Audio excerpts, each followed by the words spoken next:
Hello everyone. आज हम ENT series part 1 करेंगे, जिसमें हम ईयर के एनाटॉमी के बारे में समझेंगे।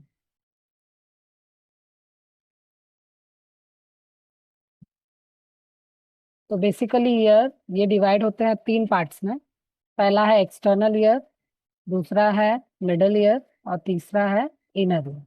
तो यहाँ पे आप देखिए, जो कान का बाहरी हिस्सा हमें दिखाई देता है, उधर से एक्सटर्नल ईयर स्टार्ट होता है। फिर जो कैनाल होती है, that is external auditory canal या ईयर कैनाल, वो जहाँ पर आके खत्म होती है, यानी टिम्पैनिक मेम्ब्रेन, या जिसे हम कान का पर्दा कहते हैं साधारण भाषा में, ये पूरा पार्ट मिला के बनता है एक्सटर्नल ईयर या आउटर ईयर। ठीक है।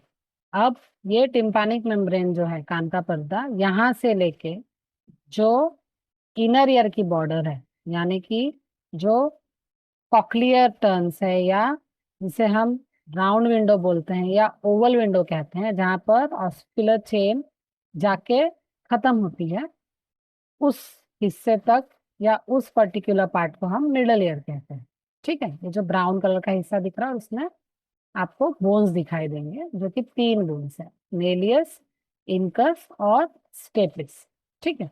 उसके बाद जो आपको ये कॉक्लियर टर्न या स्नेल लाइक स्ट्रक्चर दिखाई दे रहा है, वो है इनर ईयर, जहां से 2 तरह के नर्व्स ओरिजिनेट होते हैं। एक होता है वेस्टिबुलर नर्व और दूसरा होता है कॉक्लिया से जो ओरिजिनेट होता है, जिसे कहा जाता है कॉक्लियर नर्व। और ये दोनों नर्व मिलकर बनाती हैं ऑडिटरी नर्व या वेस्टिबुलो कॉक्लियर नर्व। तो इसके बारे में आज हम एक्सटर्नल ईयर का डिटेल समझेंगे। तो एक्सटर्नल ईयर कंसिस्ट ऑफ क्या क्या चीज से बनता है? तो सबसे एक्सटर्नल पार्ट जो है, उसे कहते हैं ऑरिकल। देखिए, अभी आपको ये याद रखना है कि ऑरिकल या पिन्ना, ये सिनोनिमस वर्ड्स हैं। ठीक है। तो अभी जब से आगे हम जो भी टर्म्स पढ़ेंगे, मतलब ऑरिकल करके शब्द आएगा, ऑरिक्यूलर आएगा, या ओटो, मतलब OTO स्पेलिंग, OTO, ये सारे वर्ड्स, या AURAL, ऑरल, ऑरिकल, ओटो, ये सारे वर्ड्स जो हैं वो ईयर के लिए आते हैं। ये आपको ध्यान में रख। ठीक है। तो एक्सटर्नल ईयर में पिन्ना, यानी जो हम कान का बाहरी हिस्सा देखते हैं, उसे कहा जाता है पिन्ना या ऑरिकल। फिर जो कैनाल है, या जिसे हम ईयर कैनाल बोलते हैं, जो एक सी शेप स्ट्रक्चर है, उसे कहा जाता है एक्सटर्नल ऑडिटरी मियाटस या एक्सटर्नल ऑडिटरी कैनाल। जैसे मियाटस हमने नोज में भी पढ़ा, वैसे ही एक्सटर्नल ऑडिटरी मियाटस ईयर में है। और जहां पर ये एक्सटर्नल ईयर एंड होता है, उसे हम कहते हैं टिम्पैनिक मेम्ब्रेन, यानी कि जो हमारे कान का पर्दा है। तो अब हम पिन्ना के डिटेल्स के बारे में समझेंगे। जैसे मैंने बताया कि पिन्ना को ही सिनोनिमस वर्ड है ऑरिकल, और ये बनता किससे है? येलो कार्टिलेज से, सिर्फ लोब्यूल को छोड़ दी। तो अभी आप अपने कान को अगर पाल्पेट करेंगे, तो जो ये ऊपर का स्ट्रक्चर है वो हार्ड होता है, और ये जो नीचे का स्ट्रक्चर है, ये सॉफ्ट होता है। ये सॉफ्ट क्यों होता है? लोब्यूल सॉफ्ट क्यों होता है? क्योंकि वहां पर येलो इलास्टिक कार्टिलेज नहीं होता। मतलब ये यूजुअली वो पार्ट है जहां पर हम ईयर पियर्सिंग करते हैं। ठीक है। तो अभी कार्टिलेज पार्ट हम देखेंगे। जो ऊपर का पार्ट है, मतलब नियरली अपर 3/4 पार्ट जो है, वो है पिन्ना या ऑरिकल का पार्ट, जिसमें कार्टिलेज प्रेजेंट होता है। ठीक है। तो cartilage is a vascular structure, मतलब उसको ब्लड सप्लाई होगा, और इसका जो भी न्यूट्रिशन है उसके आसपास जो पेरिकॉन्ड्रियम सप्लाई करेगा। मतलब जो कार्टिलेज के आसपास का स्ट्रक्चर होता है उसे पेरिकॉन्ड्रियम बोलते हैं। जैसे कि बोन के आसपास के स्ट्रक्चर को हम पेरिओस्टियम कहते हैं, उसी तरह कार्टिलेज के अराउंड के स्ट्रक्चर जो है उसे पेरिकॉन्ड्रियम कहते हैं, और यही पेरिकॉन्ड्रियम इस पर्टिकुलर कार्टिलेज को न्यूट्रिशन देते हैं। ठीक है। अभी दूसरा आपको क्या याद रखना है कि बॉक्सर्स ईयर एक टर्मिनोलॉजी है। तो जब भी ये पेरिकॉन्ड्रियम जो कार्टिलेज को न्यूट्रिएंट सप्लाई करता है, जब ये उससे सेपरेट हो जाता है या स्ट्रिप हो जाता है या अलग हो जाता है, तो वहां पर सेपरेशन के समय पर जो वैस्कुलर सप्लाई है वो ब्लड ब्लीड होता है, और उससे बनता है एक हिमाटोमा।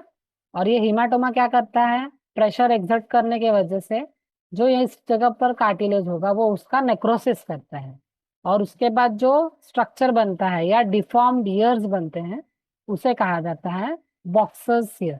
तो बॉक्सर्स ईयर या कॉलीफ्लावर ईयर, ये क्वेश्चन यूजुअली पेपर में आता है। तो जब भी due to most common cause क्या होता है, ट्रॉमा के वजह से, इसलिए उसका नाम भी पड़ा है बॉक्सेस ईयर। आप बॉक्सेस के कान देखोगे तो उनका ईयर का शेप कभी भी प्रॉपर आपको नहीं दिखाई देता। क्यों? क्योंकि यहाँ पर सेम कि पेरिकॉन्ड्रियम जो कार्टिलेज है उससे सेपरेट हो गया, उसमें ब्लड जमा हो गया, और ब्लड जमा होकर हिमाटोमा बन गया, और हिमाटोमा की वजह से जो वहां का कार्टिलेज था वो नेक्रोज हो गया।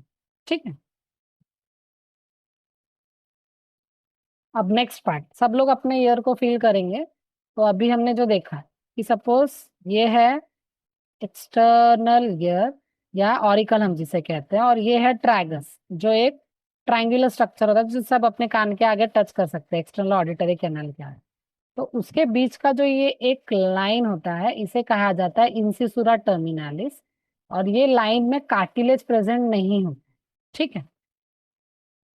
तो incisura terminalis is an area between crus of helix and tragus. तो जो हेलिक्स यानी जो पिन्ना का हेलिक्स है उसके और ट्रैगस के बीच में एक जो एरिया है जिधर कार्टिलेज नहीं होता है। तो कार्टिलेज नहीं हो रहा तो उसका एक फायदा क्या होगा कि उधर इजीली हम इंसिजन ले सकते हैं और इन्फ्लेमेशन नहीं होगा। जहां जहां पर कार्टिलेज है अगर वहां पे हम इंसिजन लेंगे तो वो इन्फ्लेमेशन अराइज करेगा, या पेशेंट को पेरिकॉन्ड्राइटिस हो सकता है, यानी इन्फ्लेमेशन ऑफ द पेरिकॉन्ड्रियम। ठीक है। तो यूजुअली जो सर्जिकल इंसिजन है या जिसे हम सर्जिकल अप्रोच अगर हमें लेना है ईयर के ऑपरेटिव्स के लिए, तो ये जो इंसिसुरा टर्मिनालिस है हम उसके थ्रू ही अप्रोच करते हैं। ठीक है, बिकॉज वहां पर कार्टिलेज नहीं होता। जब कार्टिलेज नहीं होगा और हम वहां पर कट करेंगे तो कार्टिलेज भी नहीं कट होगा। ठीक है। और आपको एक चीज और याद रखनी है कि जो मीडियल सरफेस है पिना का, ठीक है, एक मीडियल होगा एक लैटरल होगा, तो जो मीडियल सरफेस पिना का है उसे ग्रेट ऑरिकुलर नर्व सप्लाई करती है। तो मैंने अभी आपको पहले बताया कि ऑरिकल, ऑरिक्यूलर, ऑरल, ओटो, ये सारे वर्ड्स ईयर के लिए आए हैं, तो ये वर्ड्स रिपीट होते जाएंगे। लैटरल सरफेस ऑफ पिना, लैटरल सरफेस ऑफ पिना को कौन कौन से नर्व सप्लाई करते हैं, ऑरिक्यूलर टेम्पोरल नर्व। दूसरा एक इंपॉर्टेंट एमसीक्यू जो पूछा जाता है वो है ऑरिक्यूलर ब्रांच ऑफ वेगस नर्व। तो ऑरिक्यूलर ब्रांच ऑफ वेगस नर्व को ही हम अर्नॉल्ड्स नर्व भी कहते हैं। ठीक है, तो ये याद रखना कि auricular branch of vagus nerve is Arnold's nerve. Facial nerve जो कि आपकी सेवेंथ क्रेनियल नर्व है। ठीक है, तो ये तीन नर्व्स आपको याद रखने कि जो लैटरल सप्लाई है या लैटरल सरफेस जो पिन्ना का है उसे सप्लाई कौन से नर्व्स करते हैं, auricular temporal nerve, auricular branch of vagus nerve जिसे अर्नॉल्ड्स नर्व कहा जाता है, most most important. Vagus nerve जो है वो आपकी टेंथ क्रेनियल नर्व, और फेशियल नर्व जो कि seventh cranial nerve.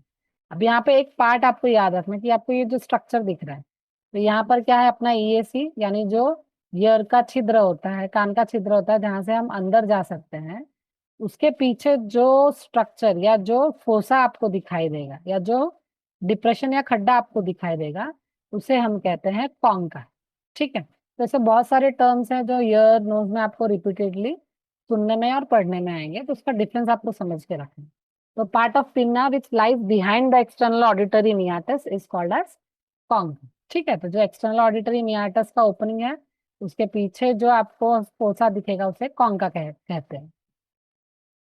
External auditory canal की लेंथ 24 mm है, या उसको दूसरे शब्द में बोले तो 2.4 सेंटीमीटर उसकी लेंथ है। ठीक है। अब यहाँ पे स्ट्रक्चर देखिए।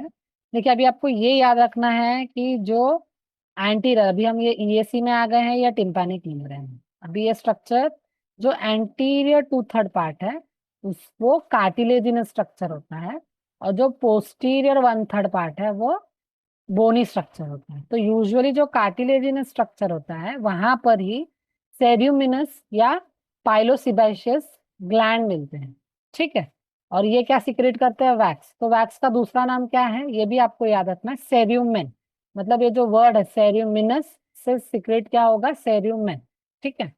और जो हेयर है, मतलब जैसे हमने नोज में पढ़े हेयर है, वैसे ही ईयर में जो हेयर है वो कहाँ पर सिर्फ मिलेगा आपको, कार्टिलेजिनस पार्ट, मतलब जो एंटीरियर 2/3 पार्ट होगा ईएसी का वहां पर ही आपको हेयर, वहां पर ही आपको सेरियुमिनस ग्लैंड्स मिलेंगे।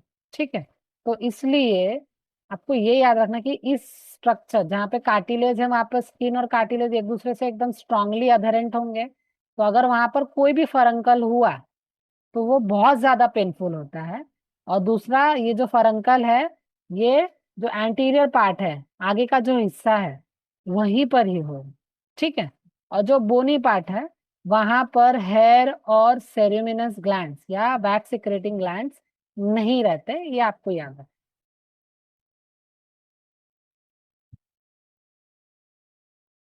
ठीक है। अब आता है नेक्स्ट वर्ड, इस्थमस। तो इस्थमस मतलब क्या?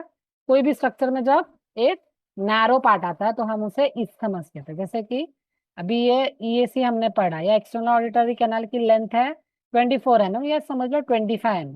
ठीक है। तो अभी ये 25 mm में 20 mm कंप्लीट होने के बाद एक नैरो स्ट्रक्चर आता है बोनी पार्ट में, या बोनी पार्ट ऑफ ईएसी में, जिसे हम कहते हैं इस्थमस।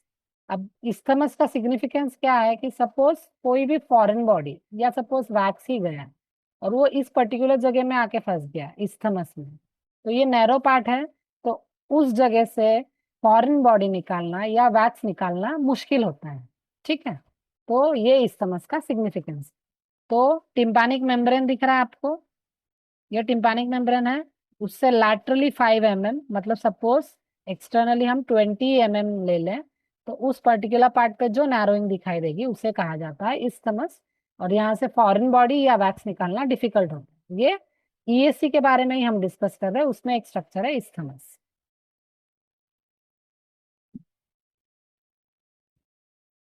अब देखिए यहाँ पर कुछ कुछ पॉइंट्स हैं जो आपको ध्यान रखने हैं।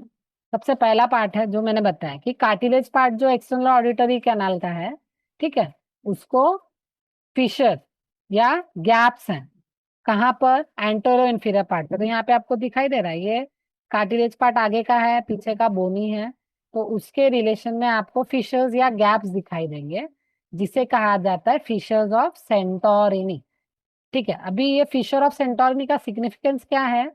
Through fissure of Santorini parotid और superficial mastoid infection can appear in canal and vice versa. मतलब अब ये जो स्पेसेस हैं, इसके एडजेसेंट क्या होता है? एक तो होता है मास्टोइड बोन या सुपरफिशियल मास्टोइड पार्ट, और दूसरा होता है पैरोटिड ग्लैंड, मतलब ये टीएम जॉइंट के पास है ना। तो ये दोनों स्ट्रक्चर्स के इन्फेक्शन ये फिशर ऑफ सेंटोरिनी में पास हो सकते हैं, या एक्सटर्नल ऑडिटरी कैनाल या ईयर, एक्सटर्नल ईयर का इन्फेक्शन इस फिशर्स ऑफ सेंटोरिनी के थ्रू मास्टर्ड रीजन में या पैरोटिड रीजन में स्प्रेड हो सकता है। ठीक है। ये फिशर ऑफ सेंटोरिनी का सिग्निफिकेंस। उसी तरह से बोनी पार्ट में, यानी जो बोनी हिस्सा होता है, वहां पर भी एक फिशर दिखाई देता है, जिसे कहा जाता है फोरामेन ऑफ हश्के। ठीक है। HUSCHKE। ये यूजुअली 4 साल तक दिखाई देता है, बाद में वो चले जाता है। ठीक है। तो ये फोरामेन ऑफ हश्के का क्या सिग्निफिकेंस है?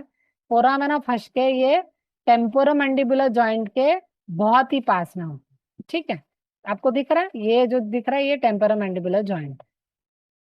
ठीक है। सो फोरामेन ऑफ हश्के यानी टिम्पैनिक मेम्ब्रेन के पास या बोनी ईएसी के पास का स्ट्रक्चर, इसका इन्फेक्शन टेम्पेरोमैंडिबुलर जॉइंट को पास हो सकता है। एट द सेम टाइम अगर टेम्पेरोमैंडिबुलर जॉइंट का कोई इन्फेक्शन होगा तो वो फोरामेन ऑफ हश्के में पास होके एक्सटर्नल ईयर को इन्फेक्ट करेंगे। ठीक है। तो ये आपको समझना है। ठीक है। तो इन शॉर्ट, आपको कार्टिलेजिनस पार्ट में जो फिशर्स दिखाई देंगे उसे फिशर्स ऑफ सेंटोरिनी कहते हैं, और बोनी पार्ट में जो फिशर या फोरामेन दिखाई देगा उसे फोरामेन ऑफ हश्के कहते हैं। दोनों का सिग्निफिकेंस यही है कि फिशर ऑफ सेंटोरिनी में अगर इन्फेक्शन है तो वो इन्फेक्शन आजू बाजू के स्ट्रक्चर जैसे कि पैरोटिड या मेस्टॉइड को पास हो सकता है, वैसे ही फोरामेन ऑफ हश्के का इन्फेक्शन टेम्पेरोमैंडिबुलर जॉइंट को पास हो सकता है। अब एक इंपॉर्टेंट पार्ट, हम ईयर क्लीन करते हैं, कभी कभी ईयर क्लीन करते समय हमें कफ आता है। तो ये कफ क्यों आता है? क्योंकि ये कफ रिफ्लेक्स स्टिमुलेट करता है अर्नोल्ड्स नर्व को। तो हमने पढ़ा था अभी जस्ट नर्व सप्लाई में कि ऑरिक्यूलर ब्रांच ऑफ वेगस, यानी जो 10th नर्व है, उसकी जो ऑरिक्यूलर ब्रांच है वो अर्नोल्ड नर्व कहलाती है, और ये स्टिमुलेट होने की वजह से ईयर क्लीन करते समय हमें कफिंग होता है। ठीक है। सेरियोमेनस ग्लैंड्स ऑलरेडी बताया था कि ये सेरियोमेन या वैक्स सिक्रेट करते हैं, और ये एक तरह के मॉडिफाइड एपोक्राइन स्वेट ग्लैंड से, ठीक है। तो स्वेट ग्लैंड से क्या सिक्रेट होगा, स्वेट। उसी तरह से ये एक तरह का मॉडिफाइड, मतलब स्वेट नहीं, स्वेट के जगह पे ये मॉडिफाई किसमें हुआ है, सेरुमिनस और पाइलोसिबेशियस ग्लैंड, जिसमें सेरुमेन या sebum type of material secrete होगा। अब एक इंपॉर्टेंट स्ट्रक्चर जो आपको याद रखना है वो है टिम्पैनिक मेम्ब्रेन, ठीक है। तो टिम्पैनिक मेम्ब्रेन क्या है, ये एक पार्टीशन है एक्सटर्नल ऑडिटरी कैनाल और मिडल ईयर के बीच में। ये 9 to 10 mm टॉल है, मतलब इसकी जो हाइट है वो या टॉलनेस है वो 9 to 10 mm है। और इसकी जो विड्थ है वो 8 to 9 mm है, 9 वो दूसरा गलती से है, 8 to 9 mm।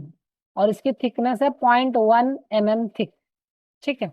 और ये एक एंगल बनाता है हॉरिजॉन्टल प्लेन के साथ, एक स्लांटिंग एंगल बनाता है जिससे 55 डिग्री अराउंड होता है जो, ठीक है। अब ये जो टिम्पैनिक मेम्ब्रेन है, हमने जो पढ़ लिया ना कि 9 mm टॉल है और 8 to 9 mm विथ है, तो इसका जो डायमेंशन है वो कितना है, एरिया 90 mm स्क्वायर या 90 mm स्क्वायर, जिसमें से मोर देन हाफ पार्ट यानी 55 mm स्क्वायर जो है वो फंक्शनल है।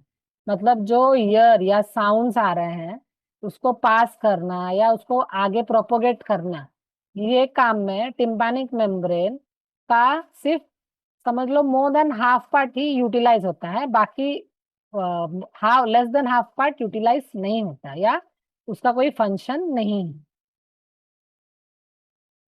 एक बार मैं आपको फिगर दिखाता हूँ फिर आपको समझने में आसानी होगी। देखिए ये हमारा टिम्पैनिक मेम्ब्रेन है, ठीक है। इसको हम अभी ये कैसे, ये स्लैंटिंग पोजीशन में 55 डिग्रीज पे हॉरिजॉन्टल प्लेन पे एक एंगल बना। तो अब आपको ये जो बोनी प्रोजेक्शन दिख रहा है ये क्या है, ये है मैलियस। और ये बोनी प्रोजेक्शन जहां एंड होता है उस राउंडेड स्ट्रक्चर को कहा जाता है अम्बो। इसको अब रेफरेंस लेके आपको एक्सटर्नल ऑडिटरी कैनाल में जो ये टिम्पैनिक मेम्ब्रेन है इसको 4 क्वाड्रेंट्स में डिवाइड करना है।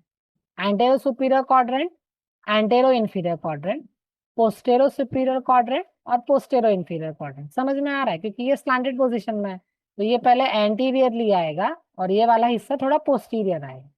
अब इसमें एक सिग्निफिकेंट पॉइंट या एमसीक्यू आपको जो याद रखना है, आपको इधर ये लाइट स्ट्रक्चर दिख रहा है इसे कहा जाता है कोन ऑफ लाइट, ठीक है। देखिए यहाँ पे वो और क्लियर दिख रहा है। तो ये कोन ऑफ लाइट, जब भी हम लाइट टिम्पैनिक मेम्ब्रेन पे रिफ्लेक्ट करते हैं और हमें एक ट्रायंगुलर कोन ऑफ लाइट दिखाई देगा, इसका मतलब है वो टिम्पैनिक मेम्ब्रेन हेल्दी है। ये पहला पॉइंट याद रखें, ठीक है। अब देखिए यहाँ पर आपको दिख रहा है मैल्यूलर फोल्ड्स दिख रहे हैं आपको। एक है पोस्टीरियर मैल्यूलर फोल्ड, क्योंकि हमने अभी समझा कि जो पिछला हिस्सा है वहां पर जो फोल्ड आएगा वो पोस्टीरियर मैल्यूलर फोल्ड कहलाएगा, और जो आगे का हिस्सा है वहां पर जो फोल्ड आएगा उसे एंटीरियर मैल्यूलर फोल्ड कहेंगे, ठीक है। ये एक स्ट्रक्चर याद रखना। तीसरा इंपॉर्टेंट पॉइंट आपको ये याद रखना है कि ये जो स्ट्रक्चर दिख रहा है आपको ग्लिसनिंग पतला सा, इसे हम कहते हैं पार्स टेंसा। टेंस मतलब जो स्ट्रेच्ड है, ठीक है। और जो ये ऊपर का पार्ट आपको दिख रहा है जो थोड़ा ट्रांसपेरेंट नहीं है, जो थोड़ा बोल सकते हैं आप थोड़ा ट्रांसल्यूसेंट या ओपेक टाइप में है, उसे हम कहते हैं पार्स फ्लासिडा, ठीक है। ये स्ट्रक्चर समझ में आ गया। अब हम लास्ट वाले फिगर पे आते हैं। अब ये देखिए ये एक्सटर्नल ऑडिटरी कैनाल है, ये मिडल ईयर की कैविटी है, ठीक है। तो अब ये जो टिम्पैनिक मेम्ब्रेन है, ये टिम्पैनिक मेम्ब्रेन को जो एडजेसेंट करस्पॉन्डिंग स्ट्रक्चर है उसे कहते हैं मीजोटिम्पैनम, यानी बीच का टिम्पैनिक कैविटी का हिस्सा। उसके ऊपर जो बचा हुआ हिस्सा है उसे हम कहते हैं एपिटिम्पैनम। एपी मतलब अबाव, टिम्पैनम मतलब अबाव द टिम्पैनिक मेम्ब्रेन। और उसी तरह से टिम्पैनिक मेम्ब्रेन के बिलो या उसके निचला हिस्सा जो है हाइपो मतलब बिलो टिम्पैनम, उसे हम हाइपोटिम्पैनम कहते हैं, ठीक है। तो ये सारे स्ट्रक्चर समझ में अगर आ जाएंगे तो हम अभी जो स्लाइड्स पढ़ेंगे वो आपके लिए बहुत इजी हो जाएगा, ठीक है। तो ये एन्युलर रिंग है, ठीक है। एन्युलर रिंग मतलब एन्युलस मतलब अ राउंड स्ट्रक्चर, उसको दो फोल्ड्स है, एक पोस्टीरियर फोल्ड है और एक एंटीरियर फोल्ड है, ठीक है। तो हम अभी ये पढ़ लेते हैं। अभी पास्ट टेंस मैंने आपको दिखाया, जो नीचे का 3/4 पार्ट था यानी वो largest part of tympanic membrane है। और पार्स फ्लासिडा, एक जो इंपॉर्टेंट क्वेश्चन पार्स फ्लासिडा पे आता है कि पार्स फ्लासिडा को और क्या कहा जाता है, तो उसे श्रापनल्स मेम्ब्रेन भी कहते हैं। ये आपको एकदम अच्छे से ध्यान में रखना है कि Shrapnell's membrane is the synonym of pars flaccida of tympanic membrane. हम अभी भी टिम्पैनिक मेम्ब्रेन पढ़ रहे हैं, उसके दो मेन पार्ट्स हैं, पार्स टेंसा जो बिगेस्ट पार्ट है और पार्स फ्लासिडा जो स्मॉलेस्ट पार्ट। अब ये नाम में ही समझ में आ रहा है कि ये जो पार्ट है ये peripheral part of tympanic membrane is thickened to form fibrocartilaginous ring called tympanic annulus. हम फिर से फिगर पे जाते हैं, देखिए ये आपको दिख रहा है। तो ये जो स्ट्रक्चर है इसे हम एन्युलर रिंग या annular ring of tympanic cavity कहते हैं। ठीक है, तो ये फोल्ड किससे बनता है? पास्ट टेंसा से। ठीक है, देखिए वापिस आते हैं। तो peripheral part of tympanic membrane, जो टिम्पैनिक मेम्ब्रेन है वो पेरिफेरी या साइड्स में एंड्स में जाके एक थिक होके एक रिंग बनाता है, उसे कहा जाता है टिम्पैनिक एन्युलस। उसी जगह पे जो पार्स फ्लासिडा है वो इजीली मूव करता है, और फ्लासिड, फ्लासिड मतलब रिलैक्स, टेंसा मतलब टेंस। इधर एक पॉइंट जो मेंशन नहीं है वो मैं आपको बताना चाहता हूँ कि पार्स टेंसा जो है उसमें 3 लेयर्स होते हैं, और जो पार्स फ्लासिडा है उसमें सिर्फ 2 ही लेयर्स होते हैं। ठीक है, तो डा से 2 आप याद रखो, और पार्स टेंसा 10 से 10, टी से 3 याद रखो। तो pars tensa 3 layers, pars flaccida 2 layers. ठीक है, अब ये जो रिंग बनती है एनुलस की, ये ऊपर जाके डेफिसिट होती है, और ये डेफिसिट रिंग यानी जहां पर ये रिंग नहीं दिखाई दे रही, अभी आपको दिख रहा है ये रिंग जा रही है, रिंग जा रही है, और यहाँ पर आपको रिंग दिखाई नहीं दे रहा, तो यहाँ पर एक नॉच बनता है जिसे कहा जाता है नॉच ऑफ रिविनस। तो नॉच ऑफ रिविनस में पार्स फ्लासिडा अटैच होता है, और बाकी के एनुलर रिंग में पार्स टेंसा अटैच होता है। ठीक है, तो सेंट्रल पार्ट ऑफ टिम्पैनम जो हैंडल ऑफ मेलियस को अटैच होता है उसे कहा जाता है अम्बो, और जो प्रूसैक स्पेस है वो रिलेशन में आता है पार्स फ्लासिडा के। ठीक है, तो स्पेस मतलब क्या? एक रिसेस या एक गैप, वो कहाँ पर है? जस्ट पार्स फ्लासिडा के पीछे। ठीक है, तो ये पार्स फ्लासिडा है, इसके पीछे आपको जो एक स्पेस दिखाई देगी, नॉर्मली नहीं दिखाई देती, बिहाइंड या पोस्टीरियर, उसे कहा जाता है प्रूसैक स्पेस। तो प्रूसैक स्पेस का रिलेशनशिप पार्स फ्लासिडा से है, इतना आपको याद रखना। और कोन ऑफ लाइट जैसे मैंने आपको पहले बता दिया, ये कहाँ पर दिखाई देता है? Anterior inferior quadrant. और ये जो प्रूसैक स्पेस है, ये जो पार्स फ्लासिडा का पोस्टीरियर पार्ट में जो गैप है वहां पर कोलेस्टिएटोमा, ये डिजीज आप याद रखिए, बार बार आएगा आगे डिजीज पढ़ाते समय। कोलेस्टिएटोमा ये प्रूसैक स्पेस में होती है, और प्रूसैक स्पेस का रिलेशनशिप पार्स फ्लासिडा के पोस्टीरियर एस्पेक्ट से है, ये पॉइंट याद रखिए। तो इन शॉर्ट, कोलेस्टियाटोमा कहाँ होता है? प्रूसैक स्पेस में, और प्रूसैक स्पेस कहाँ लाई करती है? पार्स फ्लासिडा के पोस्टीरियर में। ठीक है, I hope so image clear है। एक बार फिर से रिपीट करा देता हूँ। एक राउंड एन्युलर रिंग मिलेगी, एन्युलर मतलब राउंड रिंग स्ट्रक्चर, वो ऊपर जाके गायब हो जाती है जहां पर रिविनस नॉच या नॉच ऑफ रिविनस बनता है। नॉच ऑफ रिविनस में mainly pars flaccid part attached होता है, और बाकी पूरे एनुलर रिंग में पार्स टेंसा अटैच्ड होता है। ठीक है, अब ये टिम्पैनिक मेम्ब्रेन जो है, इसके ऊपर का पार्ट मिडल ईयर में अगर आप कंटिन्यूस करेंगे तो उसे एपिटिम्पैनम कहा जाता है। पार्स टेंसा के नीचे का स्ट्रक्चर यानी टिम्पैनिक मेम्ब्रेन के नीचे का स्ट्रक्चर जो है मिडल ईयर में, उसे हाइपोटिम्पैनम कहा जाता है, और जो टिम्पैनिक मेम्ब्रेन को करस्पॉन्ड करता है उसे मीसोटिम्पैनम कहा जाता है। ठीक है, तो जैसे मैंने आपको शॉर्ट में बताया कि टिम्पैनिक मेम्ब्रेन के 3 लेयर्स होते हैं, एपिथेलियल या outermost skin layer, middle is the fibrous layer, and the innermost layer is the mucous layer. ठीक है, अब आपको ये याद रखना है कि जो ये फाइब्रस लेयर होती है, अभी आपको यहाँ पे देखिए स्ट्रक्चर में ही समझ में आ रहा है, फाइब्रस लेयर का मेन फंक्शन क्या होगा? ये स्ट्रेंथ देगा या सपोर्ट देगा या प्रोटेक्ट करेगा। ये fibrous layer pars tensa structure में होता है टिम्पैनिक मेम्ब्रेन के, लेकिन पार्स फ्लासिडा में नहीं होता। ठीक है, और अगर कभी भी टिम्पैनिक मेम्ब्रेन परफोरेशन हुआ या कान का पर्दा फट जाता है, तो उस समय जब वो रीजनरेट या रीग्रो होता है, उस समय ये फाइब्रस पार्ट वापस से ग्रोथ नहीं होता, ये भी आपको याद रखना है। ठीक है, तो अभी कुछ बेसिक फंक्शंस। टिम्पैनिक मेम्ब्रेन जो है वो साउंड, तो साउंड कैसे कैच होता है? जो अपना पिन्ना है वो साउंड को कैच करता है, पिन्ना से वो एक्सटर्नल ऑडिटरी कैनाल में आता है, और एक्सटर्नल ऑडिटरी कैनाल से वो टिम्पैनिक मेम्ब्रेन को जाके हिट करता है।